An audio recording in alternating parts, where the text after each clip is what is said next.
이 문제에 있어서 최고의 분석을 하실 유일한 분은 우리 최강욱 전 의원님이십니다. 방송문화진흥회 이사셨고 또 법률가시고 무엇보다도 이 현 정권의 이런 무도함에 대해서는 정말 누구보다도 유감없이 많이 당해보셨기 때문에 최고의 전문가라고 말할 수 있을 것 같은데 일단 어제 판결 소식 들으시고 어떠셨어요?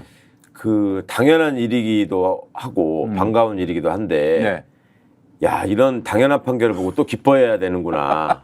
그러니까 MBC 구성원들을 생각하면 참 안도감이 들고 이제 축하한다는 말씀을 드리고 싶고. 근데 정말 나라꼴이 진짜 말이 아니다. 이런 당연한 판결을. 사실은 그 전에 제가 여러 번 이제 예측은 했었거든요. 이게 법리대로만 가면 무조건 이겨야 된다. 그렇죠. 왜냐하면 법원이 그 전에 계속 해왔던 판결이나 결정들이 있었기 때문에. 그렇죠. 2인 체제는 안 된다. 안 된다는 걸 일관되게 지금 해왔댔거든요. 예. 거기서 벗어난다는 거는 굉장히 이상한 일이 될 것이다라고 얘기는 했었는데 뭐 예상대로의 판결이긴 하지만 또 야 이런 판결을 했네. 장하다. 장하다. 아 정말 MBC 구성원들이 얼마나 마음을 놓았겠어요. 사실 어제 그렇죠, 같은 정말. 경우 그랬는데 이게 사실은 어제 함락이 될 줄 알았던 MBC 구성원들도 많이 계셨더라고요. 그럼요. 뭐 아무도 못 믿을 세상이 세상에 워낙 됐으니까. 무도하니까 그리고 MBC에 대해서 얼마나 이 사람이 특히 윤이 신경을 쓰고 집중을 하고 있는지가 막 여실히 보이잖아요. 아, 그게 한마디로 볶아 먹을까, 삶아 먹을까, 데쳐 먹을까 이공리만 했어요 MBC에 대해서. 그리고 그것도 있었던 것 같아요. 이진숙 씨를 또 사퇴시키고 도망가는 이 모양새를 생각했다가 그냥 주저앉겠다 이렇게 나오니까 저게 무슨 믿는 구석이 있어서 저러는 거 아닌가 라는 걱정을 그냥 자연스럽게 하시는 면도 있는 것 같고 결과적으로는 저쪽에 작전이 완전 실패했죠 지금. 네, 그들은 완전 꼬였어요. 썩같이 믿었던 모양인가 봐요. 이게 어떻게 엎어질 수 있겠는가? 일단 선임된 이사인데. 아니 국힘 쪽에서 뭐라더라? 어제 논평 나온 거 보니까 삼권분립 위반이다. 김장겸이 한 말이에요. 김장겸이가 그랬나요? 김장겸 말이에요. 수준이 이게 삼권분립이 뭔지를 몰라. 나도 처음엔 이게 무슨 말인가 했어요. 걔들은 그냥 행정부 마음대로 하는 게 삼권분립이라고 생각하는 것 같아요. 뭐만 하면 삼권분립 위배래. 그럼. 이거 삼권분립이 맞다면은 그러면 입법부에서 통과시킨 법 19번이나 빠꾸 시킨 윤석열은 뭐야 그럼 도대체? 그렇게 말해요. 그러니까 대통령 마음대로 하는 게 삼권분립이라고 생각하지 않는 한. 그렇게 개념이 없는. 하기사 옛날에 제가 이게 좀 예전 일이긴 한데 이명박 때일 거예요. 국회에서 이렇게 그 전문가들 의견을 듣는 그런 공청회 이런 자리에 갔었는데 옛날에 포항 출신의 김영태 의원이라고 유명한 사람이 김영태 KBS 출신. 그 뭐 재수 씨. 재수 씨 성폭행 해가지고 유명했던 그 김영태라는 사람이 그때 무슨 군인의 인권 이런 거에 관해서 논의하는 자리였는데 질문을 하겠다고 하더니. 법으로 하면은 뭐 기본권이건 뭐건 다 제한할 수 있는 거 아닙니까? 이렇게 물어보는 거야. 법률로 법령대로라면 법률로 물론 이제 얼마든지 법이 그 기본권을 제한할 수는 있죠 일부. 그러니까 굉장히 예외적인 경우에 제한하도록 헌법에 명시적인 규정이 있죠. 그리고 그거는 예전에 박정희 때부터도 이렇게 배우던 일이에요. 그러니까 국가의 안전보장, 질서유지, 공공복리를 위해서는 제한할 수 있다. 그렇지만 기본적으로 기본권을 제한해서는 안 된다라는 게 헌법 정신이란 말이죠. 근데 이 사람은 그런 전제 조건이나 무슨 그런 게 없이 무조건 다 법률로 다 할 수 있는 거 아니냐. 야, 그때 좀 이거는 무식을 넘어서서 그냥 끔찍한 일이다.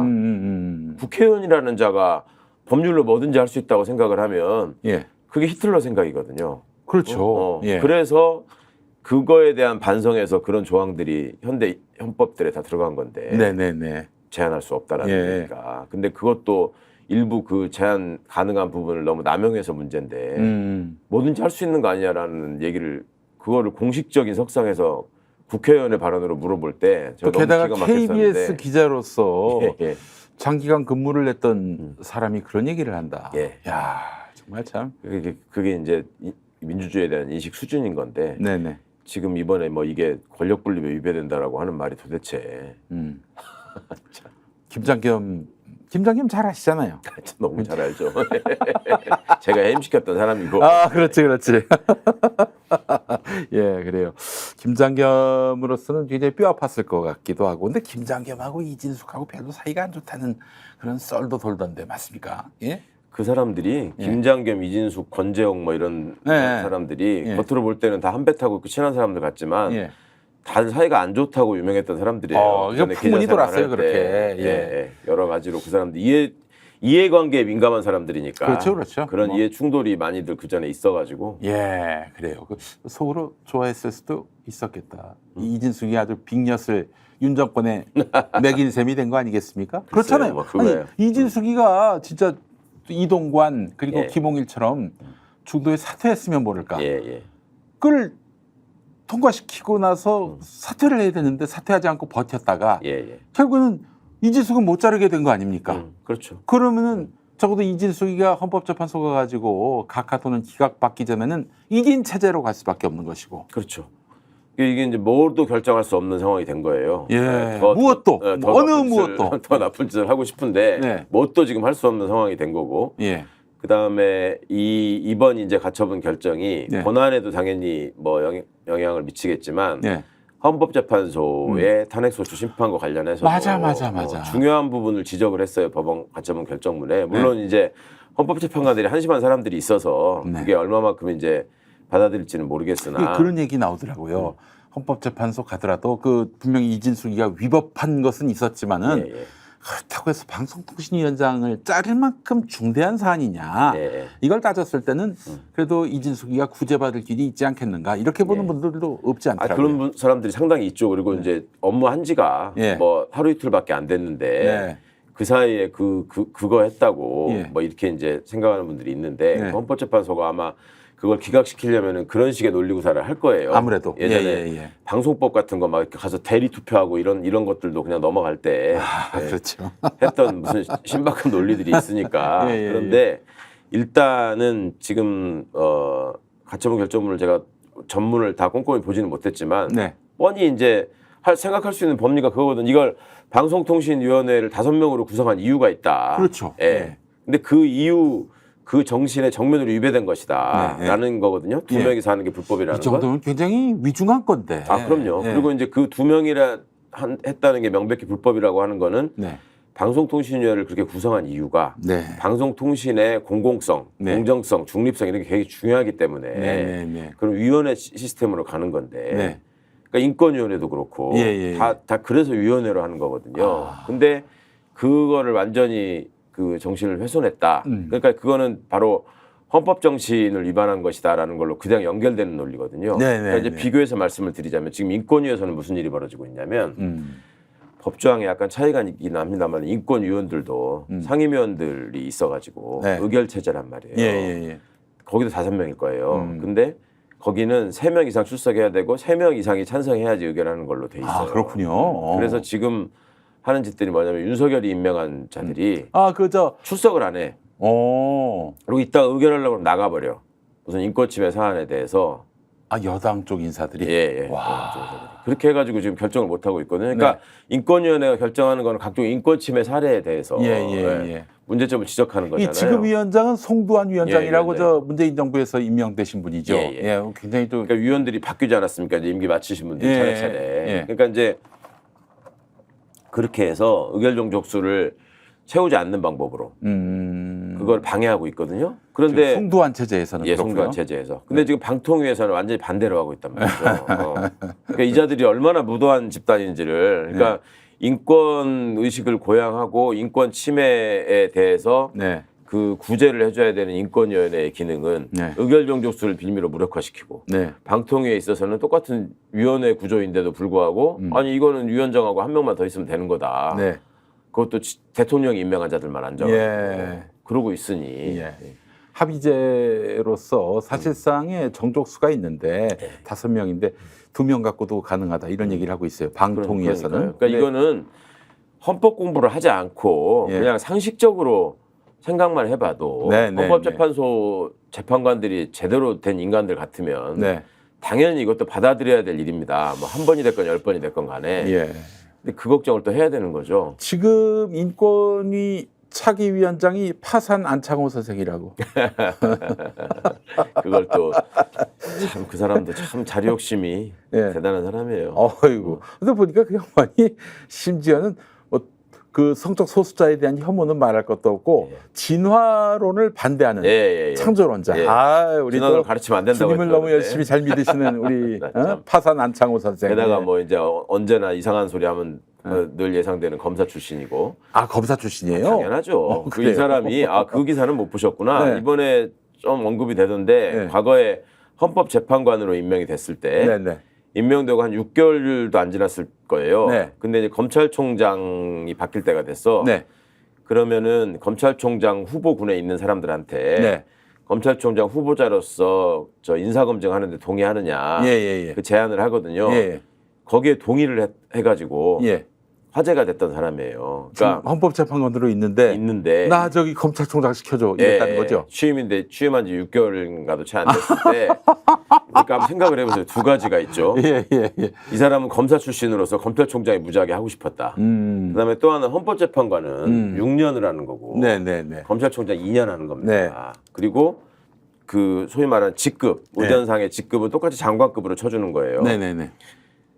그러면 상식적으로 생각할 때 장관급 예우를 받고 예를 들면 봉급도 똑같고 그걸 6년 하는 자리하고 2년 하는 자리가 있을 때 그냥 상식적으로 보면 6년 하는 자리를 당연히 택할 거 아니에요. 6년 하는 자리에 가서 앉은 지 6개월도 안 돼가지고 2년짜리 검찰총장을 하겠다고 손든 걸 보면 검찰총장이라는 자리가 얼마나 막강한 자리이며 생기는 게 많은 자리인지 끝나고 난 뒤에도 있는 동안에도 6년치 월급만큼 2년 안에 다 땡길 수 있다. 혹시 이렇게 생각하는 건 아닌지 모르겠습니다. 현직에 있으면서 그럴 수는 없겠지만 나가서 일단 전관으로. 그러니까 그냥 제가 그런 얘기 많이 하는데 이 사람들이 겉으로 내세우는 자기가 이 자리가 얼마나 중요한 자리고 여기서 뭔가를 이룰 것처럼 청문회 나와서 얘기하지만 실상 그 속마음에 있는 거를 보면 법조인들이 얼마나 속물인지 알 수 있는데 그러니까 대법관하고 헌법재판관을 비교해봐도 그냥 생각할 적에 헌법재판관이라는 게 헌법적인 판단을 하니까 조금 더 높은 차원의 판단하는 것 같잖아요. 그리고 업무량은 헌법재판관이 훨씬 적습니다. 대법관은 뭐 하는 동안에 무슨 뭐 검은 머리가 다 흰 머리로 바뀌었다느니 뭐 힘들어서 죽겠다느니 이런 소리 다 하는데 그럼에도 불구하고 지금 그래서 저기 상고법원 만들어가지고 중간다리 하나 만들어 놓자 그랬던 거였잖아요. 그렇죠. 그런 명분이 있었죠. 근데 지금 판사하고 있는 사람들한테 너 헌법재판관 시켜줄까 대법관 시켜줄까 그러면 100이면 100이 다 대법관 하겠다고 합니다. 왜 그럴까요? 까놓고 말하면 헌법재판관은 다루는 사건이 많지 않기 때문에 나가서 변호사 할 때 별로 그렇게 이 정과시장에서 이렇게 빛을 못 보는군요. 그럼요. 근데 대법관은 옛날부터 도장값이 3천만 원이다 뭐 이런 말이 있잖아요. 이름만 올려주면 그러니까 이제 그런저런 걸 생각해가지고 그런 생각까지 미치면서 판단을 하기 때문에 그런 말 같지 않은 해프닝들이 나오는 겁니다. 박근혜 때 그 일이 있었다는 얘기죠? 누구 안창호? 파산 안창호 선생. 알겠습니다. 다시 방통위 이야기로 돌아와서 자 그러면은 이진숙이가 어쨌든 뭐 기각이 되든 각하가 되든 방통위로 돌아오면은 민주당이 그 사이에 새 방통위원을 추천하지 않는 이상은 2인 체제가 계속 유지될 거 아니겠어요? 그렇죠. 그러면 아무 일도 못하는 거 아닙니까? 또 못한다니까요. 그러니까 둘이라도 있어야지. 둘이서 무슨 의논해가지고 결정했다고 거짓말이라도 하는데 지금 무슨 이제 박문진이나 KBS 이사 선임 그 100명에 가까운 사람들 당신들이 어떻게 그걸 다 봤냐 어떻게 했냐 이런 거니까 계속 거짓말하고 있잖아요. 그렇죠. 근데 이제 이진숙은 직무 정지기 때문에 아예 못하는 거고 그 김태규 혼자서 지금 할 수 있는 게 없어요. 아무것도 그리고 없어. 대행으로 해서 뭔가 이상한 짓을 하면 또 탄핵할 수 있거든요. 그렇죠. 그러니까 그 국가기관의 기능 자체를 지금 이 정부가 나서서 마비시키고 있는. 자, 근데 이진숙이가 돌아왔을 경우에 2인이 할 수 있는 일은 아무것도 없는 것이다. 이번 판결에 따르면. 민주당에서 2명을 추천할 수 있잖아요. 추천한 사람이 만약에 임명된다면 2대1 구조 역전되는 거죠. 그렇죠. 그러네. 그러니까 이게 지금 완전 이 사람들 황당한 정말 작전 실패라니까요. 좀 답답한 상황이 됐다니까. 그러면 민주당이 진짜 작심하고 그러면은 2명을 추천해가지고 그러면 윤석열이가 임명을 안 할 수도 있겠군요. 아니 그래서 최민희 위원장이 지난번에 2명 추천하겠다. 너 어떻게 할래? 최영두 그 간사가 계속 추천해달라고 하지 않았냐 이렇게 나갔던 거예요. 이런 상황을 아마도 아마 안 해줄 것이 확실하기 때문에 그럼 적어도 이 구조대로 만약에 간다고 했을 때 본안까지 한 2년 걸리고요. 지금 저 박문진 이사 그 이진숙이가 결정한 뭐 2년 정도 가겠죠. 지금 이 집행 정지 결정은 1심 판결까지만 판결 나올 때까지만 일단 효력이 있는 거라서 1심 본원 판결이 어떻게 되는지 봐야 되겠지만 지금 봐서는 이거를 뒤집는다는 거는 말이 안 되는 상황이거든요. 이걸 그대로 받아줘가지고 박문진 이사 임명이 유효하다라고 본안 판결에서 하기는 그 항고를 해도 1심이 끝나면은 만약에 그래서 이진숙 쪽이 이기면은 그 사람들은 임명이 되는 거예요? 임기가 시작되는 거예요? 그럼요. 그런 구조구나. 항고 그러니까 이건 조금 전문적인 얘기라서 어떻게 들으실지 모르겠는데 법원이 결정하는 거는 판결, 결정, 명령 세 개의 형태로 나갑니다. 판결, 결정, 명령. 근데 판결은 재판을 한 뒤에 판결을 하는 거고 이거는 이제 지금 말씀하시는 본안 사건의 결과로 판결이 나올 수 있는 거고 결정은 신청 사건에 대해서 결정을 하는 거예요. 소송 사건이 아니라 신청 사건. 신청 사건과 소송 사건의 차이는 당사자가 서로 막 증거를 내고 주장을 해가지고 그걸 판단하는 게 아니라 어느 정도의 자료만 내면 법관이 주도권을 가지고 판단할 수 있는 게 신청이에요. 그래서 가처분 신청이라고 하는 거예요. 그래서 신청에 대한 결정이 나온 건데 그 이 결정의 효력은 잠정적인 거라고요. 그래서 지금 1심 판결 나올 때까지 이렇게 해놓은 거라고. 그럼 그건 그러니까 결정에 대한 불복은 항고로 하는 거고 판결에 대한 불복은 항소로 하는 건데 항고를 했는데 이 가처분 결정이 잘못됐다. 그래서 이 저 집행정지가 그 하면 안 된다. 이렇게 만약에 받아들여지면 그냥 또 그대로 임명돼서 가는 거예요. 그러니까 지금 항고하겠다고 하는 거고. 그런데 이런 사안에서 항고 결정을 받아들인다는 것도 쉽지 않은 일이고. 그렇죠. 근데 이제 피고가 그 졌을 경우에는 이의 제기 아닙니까? 민사로는 그런 것 같은데. 아니 항고라니까요. 항고요? 이의 제기 절차 이름이 항고예요. 그래요? 이의 제기는 맞네요. 이의 신청이라는 게 있는데 이의 신청을.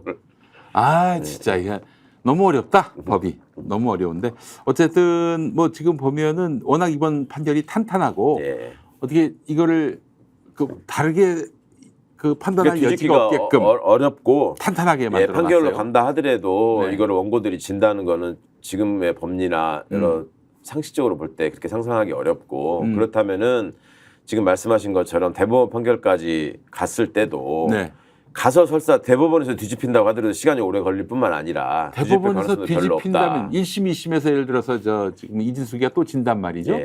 그런데 대법원에서는 파기환송을 할 뿐이지 만약에 이진숙이가 이기게 판단한다면은 그럼 또 시간이 더 길어지는 거 아니겠습니까? 제가 알기로 방통위원장 임기가 아마 3년일 텐데 그 사이에 임기 다 끝날 거예요.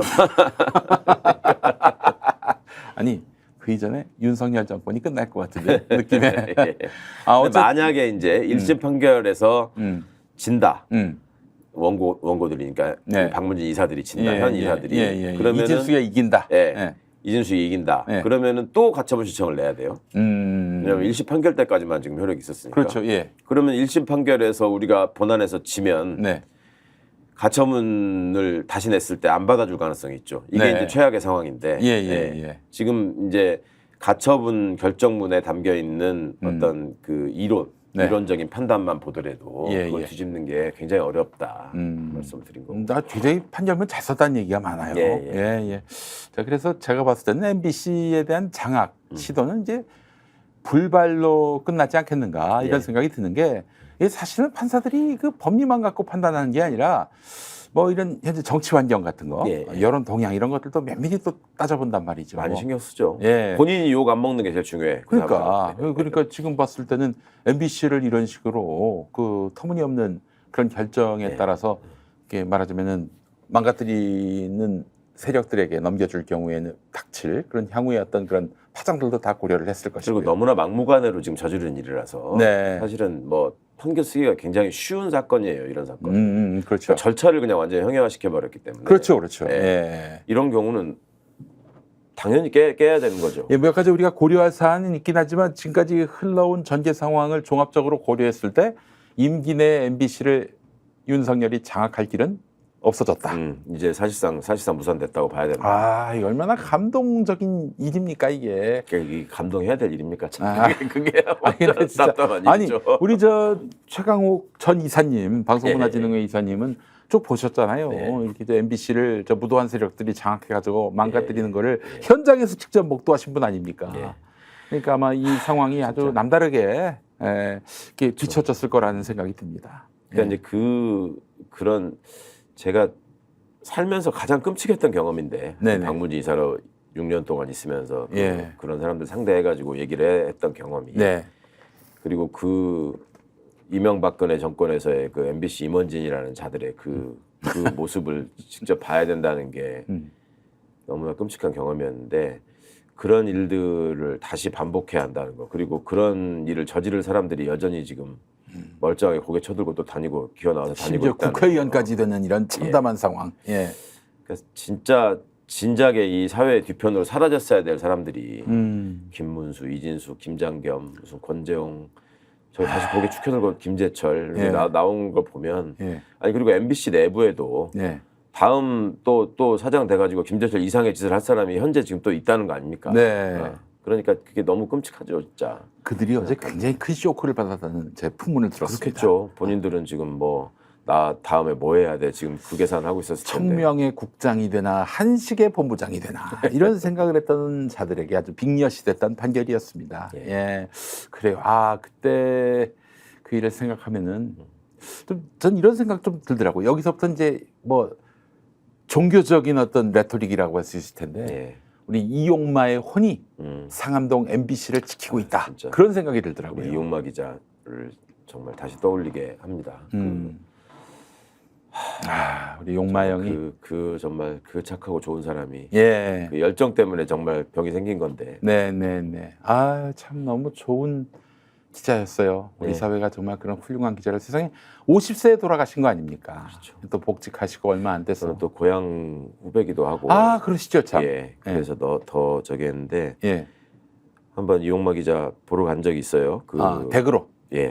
집에서 이제 그때 아들이 둘이 있는데 그 요양차 무슨 저기 이렇게 좋은 공기 있고 뭐 이런 시골에 가서 좀 이렇게 머물다가 거기서 오히려 조금 더 상태가 악화되면서 이제 집으로 왔단 말이에요. 지금 마지막 시간을 보내서 와 있던 시간이었는데 애가 그 둘째인가가 이용마 기자가 떠나기 전에 이제 책을 계속 이렇게 집필을 했었어요. 유용한 책이 있는데 세상은 바꿀 수 있습니다. 그 책을 한참 이제 작업을 하고 있는데 와서 이렇게 아빠한테 와서 이렇게 안기더니 아빠가 나도 암에 걸렸으면 좋겠다고 하더래 애가. 왜요? 왜 그러냐니까 아빠가 시골에 가서 요양할 때는 같이 있을 수가 없었잖아요. 근데 집에 오니까 아빠랑 같이 있을 수 있어서 너무 좋은 그 막내의 마음을 이게 애가 어리니까 그렇게 표현을 한 거야. 나도 아빠랑 같이 아팠으면 좋겠다고. 아프면 같이 있었을 테니까. 같이.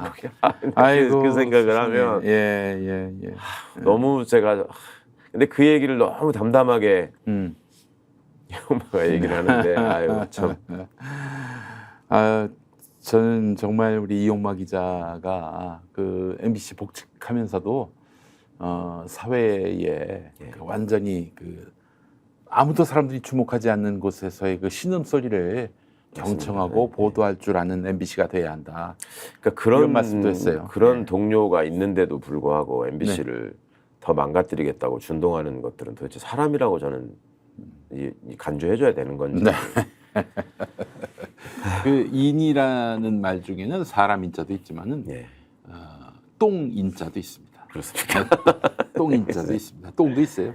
아니 이제 그래서 이용마 정신을 우리가 좀 잘 살리고 그래야 될 텐데, 근데 MBC와 견주어서 KBS는 완전히 무너진 듯한 느낌이 듭니다. 지금 그러게 말입니다. 그 KBS 내에서 실력 있고 뭐 나름대로 진정성이 있다는 그 인력들이 대거 지금 빠져나가고 있다는 얘기가 들리거든요. 이번에 또 명예퇴직도 많이 하시는 것 같더라고요.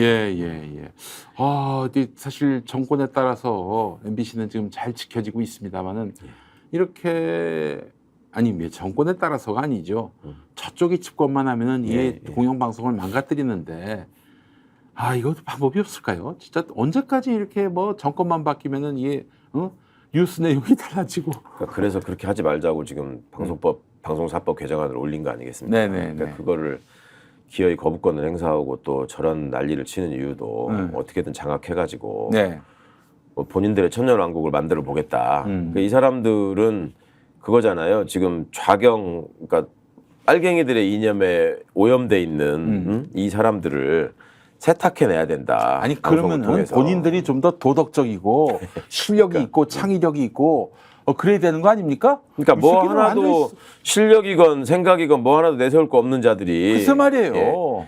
우리가 돈 가지고 있고 정권 잡았다 이거 가지고 모든 사회를 지금 망가뜨리는 일들을 벌이고 있는데 이거를 어떻게 언제까지 용납할지. 하다못해 법카라도 정말 양식과 원칙에 따라서 쓰면은 뭐라고 못할 것 같아요. 근데 이것도 새벽 4시에 빵을 사쳐 먹는 이런 인간들이 무슨 뭐 공영방송 정상화? 야 니들이 집권하면은 다 정상화냐? 아이고 진짜 아이고.